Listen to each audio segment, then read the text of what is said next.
जय हिंद दोस्तों, आपका अपने चैनल स्टडी एंड शेयर में आपका स्वागत है।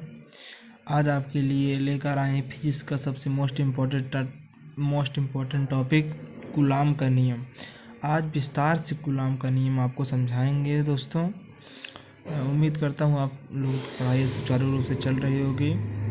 तो कूलाम का नियम सरल भाषा में पूरा सीखने के लिए हमारे साथ बने रहिए इस वीडियो में। अंत तक ये वादा है कि आपको कूलाम का नियम समझ में आ ही जाएगा। अगर आप हमारे चैनल पर नए हैं तो प्लीज़ सब्सक्राइब कर लीजिए, बेल आइकन प्रेस कर लीजिए ताकि आपको हमारे नए चैनल पर अपलोड वीडियो डेली मिलता रहे। तो चलिए बिना समय गंवाए शुरू करते हैं। कूलाम का नियम सन 1885 ईस्वी में एक फ्रांसीसी वैज्ञानिक थे जिनका नाम कूलाम है। तो 1857 ईस्वी में एक फ्रांसीसी वैज्ञानिक ने यह बताया कि किन्हीं दो वैद्युत आवेश को निर्वात अथवा वायु में रखा जाता है तो उनके बीच आकर्षण अथवा प्रतिकर्षण बल लगता है। इस बल का मान दोनों आवेशों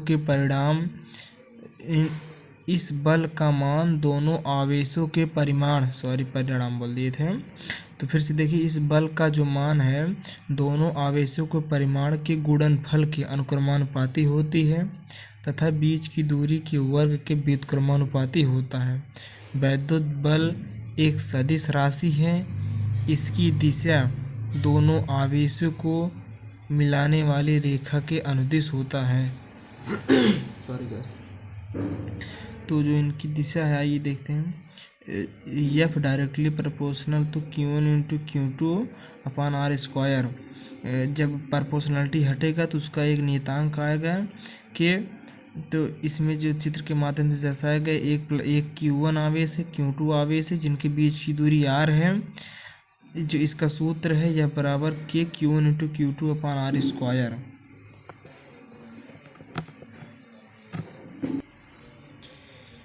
जहाँ के वैद्युत बल नियतांक है के का मान 9.0 इंटू 10⁹ न्यूटन मीटर स्क्वायर पर कूलाम स्क्वायर होता है।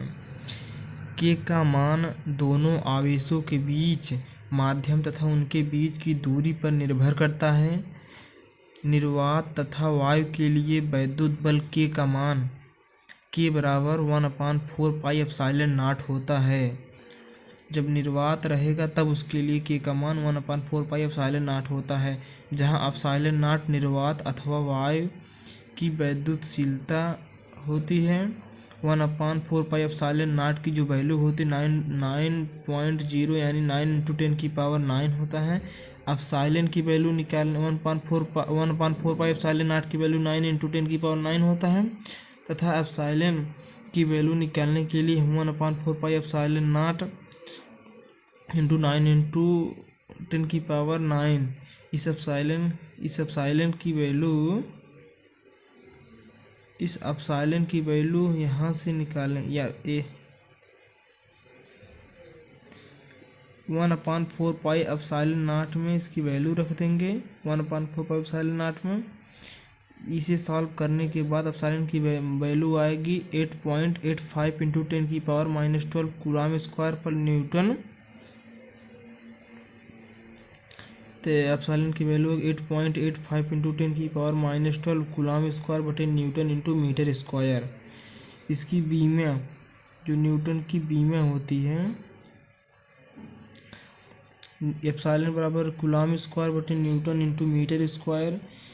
कूलाम को होता है I इंटू टी का होल स्क्वायर, न्यूटन का यम ए और यम को मीटर स्क्वायर। इसको जब करेंगे A square T square upon M L T⁻⁻2 into L square. तो अब टोटल एप्सिलॉन तो इसकी बीमा होगी epsilon equal to m⁻⁻1 l⁻⁻3 T⁴ A square. Sorry guys. यदि वैद्युत आवेशों के मध्य निर्वात अथवा वायु के स्थान पर परावैद्युत पदार्थ जैसे कागज, मोम, तेल आदि जैसे रखा जाए तो यह बराबर 1/4 पाई एप्सिलॉन नॉट के Q1 into Q2 upon R square, जहाँ के परावैद्युत पदार्थ का नियतांक है। परावैद्युत पदार्थ का नियतांक विमाहीन राशि होती है। परावैद्युत पदार्थ का जो नियतांक होता है विमाहीन राशि होती है। एप्सिलॉन 0 के इक्वल टू एप्सिलॉन, जहाँ एप्सिलॉन परावैद्युत पदार्थ का विद्युतशीलता है। निर्वात अथवा वायु में के का मान 1 होता है, इसलिए F बराबर 1/4 pi epsilon not Q1 into Q2 upon R square होता है। एक नोट देखिए, इम्पोर्टेंट है। धातुओं के लिए K का मान अनंत होता है। किसी भी धातु के लिए K का मान अनंत होता है। K बराबर एप्सिलॉन अपान एप्सिलॉन 0। किन्हीं दो आवेशों के मध्य रखे परावैद्युत पदार्थ के लिए वैद्युतशीलता का मान तथा किन्हीं दो आवेशों के मध्य निर्वात अथवा वायु के लिए विद्युतशीलता का अनुपात परावैद्युत पदार्थ का नियतांक कहलाता है। आइए देखते हैं परावैद्युत क्या होता है। परावैद्युत पदार्थ वे पदार्थ होते हैं जिनको किन्हीं दो आवेशों के मध्य रखने पर उनके बीच वैद्युत बल का मान घट जाता है। परावैद्युत पदार्थ जैसे कागज, मोम, तेल आदि कुछ अलग पदार्थ हैं, पर ये सब परावैद्युत पदार्थ कहलाते हैं। कूलॉम के नियम के कुछ सदिश रूप हैं, आइए इनको देखते हैं। कूलॉम के नियम कुछ सदिश रूप हैं। माना Q1 तथा Q2 आवेश जो कि धनात्मक हैं, Q1 into Q2 greater than 0 हैं, Q1 और Q2 जो है कि 0 से बड़े हैं, को निर्वात तथा वायु में एक दूसरे से r दूरी पर रखने से वैद्युत बल आरोपित होता है। Q1 आवेश पर Q2 लगने वाला वैद्युत बल F12 तथा R2 पर लगने वाला बल F21 आरोपित होता है, जैसा कि चित्र में दिखाया गया है। ये Q1 है, ये Q2 है, ये R21 की दूरी, ये इसकी दूरी है और ये इसकी दूरी है। और Q1 आवेश पर Q2 पर लगने वाला जो बल है F12 है, और Q2 पर लगने वाला वैद्युत बल, इसमें देखिए Q2 पर लगने वाला वैद्युत बल F21 है और Q1 पर लगने वाला वैद्युत बल F12 है।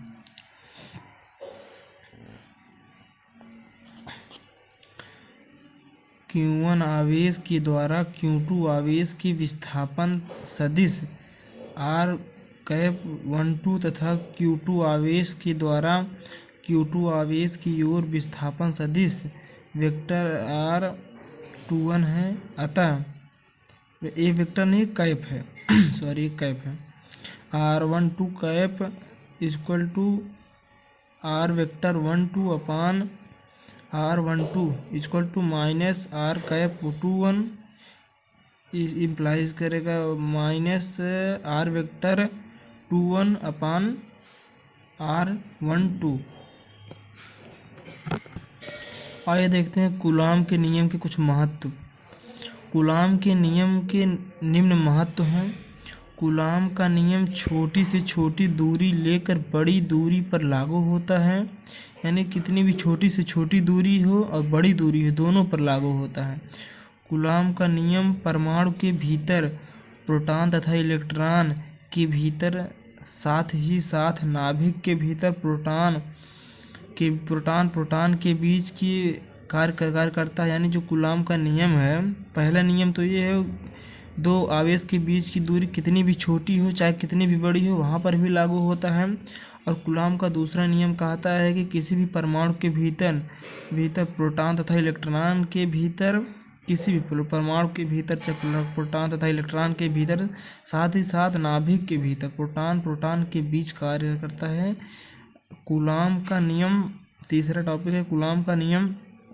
हल्के नाभिक में लगने वाले प्रतिकर्षण बल का मान क्षीण होने के कारण इनका प्रभाव कम होता है और उसमें नाभिकीय आकर्षण बल क्रियाशील हो जाता है। परंतु भारी नाभिक यूरेनियम का परमाणु क्रमांक 92 होता है, परमाणु भार 238 का होता है। यूरेनियम का नाभिक अस्थायी होता है, जिसके कारण नाभिकीय विखंडन की प्रक्रिया होती है। उम्मीद करता हूँ आपको इतना समझ में आया होगा। आइए तीसरा नियम फिर से देख लेते हैं। कूलाम का नियम, हल्के नाभिक में लगने वाले प्रतिकर्षण बल का मान क्षीण मतलब कमज़ोर होने के कारक इनका प्रभाव कम हो जाता है और उसमें नाभिकीय आकर्षण बल क्रियाशील हो जाता है, परंतु भारी नाभिक यूरेनियम का नाभिक अस्थायी होता है, जिसके कारण नाभिकीय विखंडन की प्रक्रिया होती है। उम्मीद करता हूँ दोस्तों आपको कूलाम का नियम समझ में आया होगा। तो हमारे चैनल पर बने रहने के लिए धन्यवाद। Thank you.